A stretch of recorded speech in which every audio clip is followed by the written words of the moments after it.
C'est pour cela, chers frères et sœurs, continuez à lire la Bible. À travers ces écrits, vous arriverez à décerner les actes de ceux qui sont venus vous apporter ce livre et les écrits ou principes moraux contenus dans ce livre. Il faut qu'un voleur soit saisi avec l'objet qu'il a volé.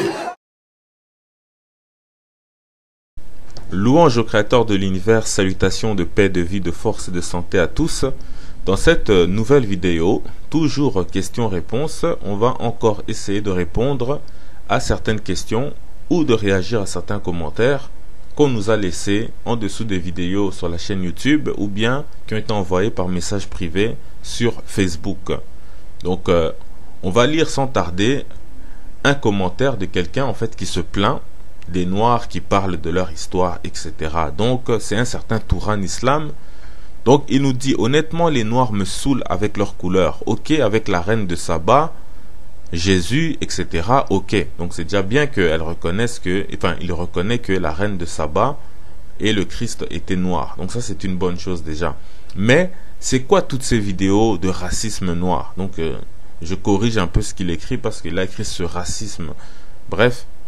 Donc, mais c'est quoi toutes ces vidéos, ce racisme noir ou bien de racisme noir? En islam, on s'en fout de votre couleur. Tous les peuples ont eu des liens avec leurs voisins, mais les noirs aujourd'hui, on dirait, ils font comme les occidentaux. Eux, ils ont fait un monde blanc. Aujourd'hui, on essaye de faire un monde noir. Moi, ça me saoule, ces histoires de couleurs. L'islam a retiré ses frontières de couleurs il y a 14 siècles. Faut arrêter, il y a des meilleurs sujets. Fin de citation, donc on passe la paix à cette personne-là, qui se plaint, mais je dirais que sa plainte est en fait, n'est pas de mauvaise foi ou bien animée de mauvaises intentions. C'est simplement un ras-le-bol en pensant que nous sommes en train d'essayer de récupérer, etc., etc. Mais malheureusement, il nous vient avec un discours de propagande religieuse et de démagogie. Mais puisqu'il vient se plaindre ici, alors déjà on l'invite à aller regarder la série sur le racisme spirituel et ensuite qu'il vienne nous en donner des nouvelles. De nous dire ce qu'il a retenu de cette série-là. Si ce n'est pas une légitimité de restaurer l'histoire du peuple originel et de revenir à la spiritualité, puisque, voilà, c'est la source de nos problèmes. Ensuite, le fait que l'islam en particulier, ou plutôt le Coran, je dirais, nous met en garde contre le racisme. En fait, le Coran n'est pas le premier à le faire. On sait que les textes de l'Égypte antique, notamment avec Akhenaton, parlent de la diversité des peuples, etc., par rapport à la spiritualité, par rapport au Créateur, etc. Et donc, on n'est pas là dans une affaire de racisme, de suprématie noire ou blanche, etc. Donc, il y a plus de 3500 ans, nos ancêtres de l'Égypte antique en parlaient déjà. Donc, c'était bien avant le Coran. Mais le Coran le fait et ça, c'est clair et net. Mais dans ce cas, et comme pour le Coran, que ce soit pour l'Égypte antique ou pour le Coran, c'est pas pour autant que le racisme a disparu de la terre. Et donc venir dire que l'islam ou bien le Coran est venu mettre fin au racisme ou à ces différences, etc. il y a 1400 ans, c'est un peu comme dire à une victime d'un vol dans une société où la loi dit que tu ne voleras pas ou interdit le vol, que on va maintenant commencer à dire à une personne tu n'as pas le droit de te plaindre ou bien de réclamer justice parce que justement la loi dit clairement que tu ne voleras pas. Donc le vol n'existe plus dans le pays. Est-ce que c'est comme ça qu'on raisonne? Et donc maintenant on va renvoyer la personne qui s'est fait voler sans lui rendre justice. Est-ce que ça c'est logique?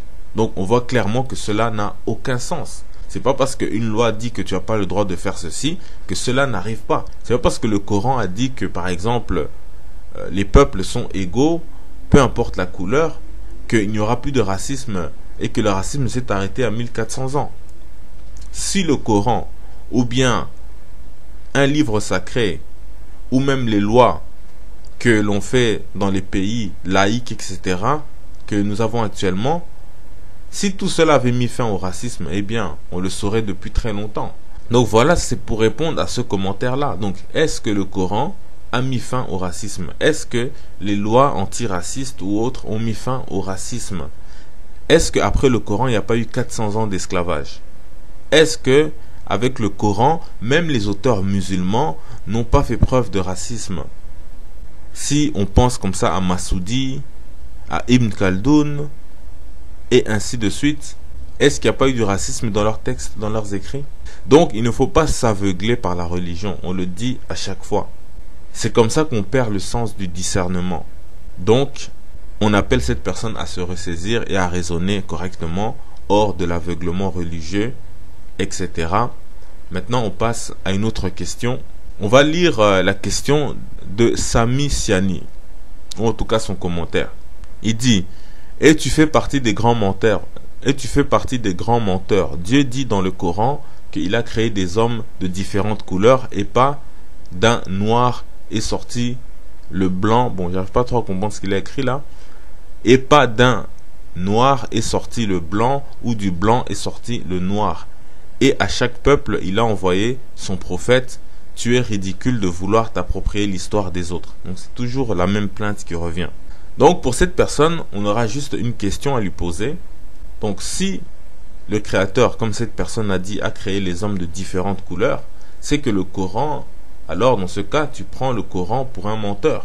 Le Coran ne dit pas la vérité lorsqu'il dit que le créateur a d'abord créé Adam, ou bien le premier homme, de qui sont sortis tous les autres par la suite. Donc est-ce que tu viens contredire le Coran? Par contre, s'il y a eu un homme originel, un premier homme, donc cet homme originel-là avait bel et bien une couleur de peau originelle au départ. Donc il ne pouvait pas être jaune, blanc et noir, etc. en même temps. Or la langue arabe est claire, Adam était un homme noir. On a déjà fait des vidéos à ce sujet, mais peut-être cela passerait mieux si c'est un musulman blanc qui le dit. Et pour cela, on peut rapidement écouter cet extrait de vidéo où c'est un prédicateur musulman blanc qui dit clairement que Adam fait référence à l'homme noir. D'ailleurs, on peut se demander pourquoi il aborde ce sujet sur les prophètes noirs, puisque beaucoup de musulmans disent que ce sujet est sans importance, on est tous les mêmes, voilà, l'islam a banni les frontières, les races, etc. Que c'est juste les noirs qui cherchent en fait à s'inventer une histoire et à noircir les prophètes, etc. Donc pourquoi donc un blanc, un prédicateur musulman blanc aborde cette question? Donc on va écouter la vidéo qui est en anglais, mais je crois que vous allez quand même comprendre tout le monde par rapport à Adam, l'extrait qu'on va écouter.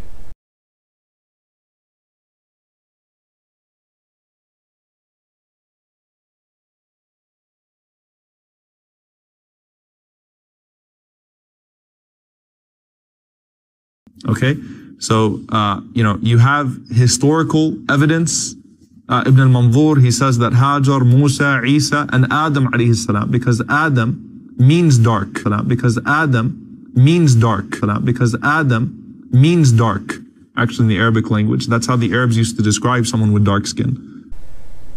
Donc vous avez entendu, c'est clair, Adam fait référence à un homme noir, à la noirceur. Et au passage, dans la même vidéo, il mentionne la noirceur de Moïse, Salomon, du Christ, et même, je pense, si ma mémoire est bonne, de Dhul Qarnayn, selon les sources islamiques, bibliques, etc. Donc, c'est pas comme si on a inventé ces choses-là. Je ne connais pas cet individu ne me connaît pas, mais n'importe qui de sensé tombe sur les mêmes conclusions, à condition d'être honnête intellectuellement et bien disposé spirituellement, avoir le sens du discernement, etc. Mais bien évidemment, quand c'est les noirs qui disent ces choses-là, qui donnent ces informations-là, c'est insupportable pour les racistes et les autres gens qui cherchent à noyer le poisson, comme on dit. Regardons d'ailleurs cet extrait qui est intéressant et qui est amusant du prédicateur Ousmane Timera, qui est aussi un musulman. Mais cette fois-ci, c'est un musulman noir. Écoutez un peu ce qu'il dit, qu'il donne comme témoignage. Et pourtant, il aborde très rarement les questions des peuples, des races, etc. Et son public est largement, quasi exclusivement composé de blancs arabes. Il y a très peu de noirs lorsqu'il fait des conférences, lorsqu'il donne ses cours, etc. de religion, de philosophie religieuse, etc. Son public est composé majoritairement de blancs. Donc, il n'a pas intérêt à leur ressasser sans cesse les questions de noirs. Mais voyez, écoutez le témoignage qu'il donne ici. Je pense que c'est aussi un moyen, et cela a été étonnant, m'a étonné lorsque dans un débat, nous parlions du fait que les Arabes ont eu des prophètes ou pas. Et lorsque j'ai commencé à dire que ce serait intéressant de parler d'un prophète africain, immédiatement, ces mêmes personnes venaient me voir en me disant non, l'islam est universel, on ne peut pas parler de prophètes africains, de toute façon ça n'existe pas. Donc voilà, cette vidéo s'achève. Paix, vie, force et santé en salutation.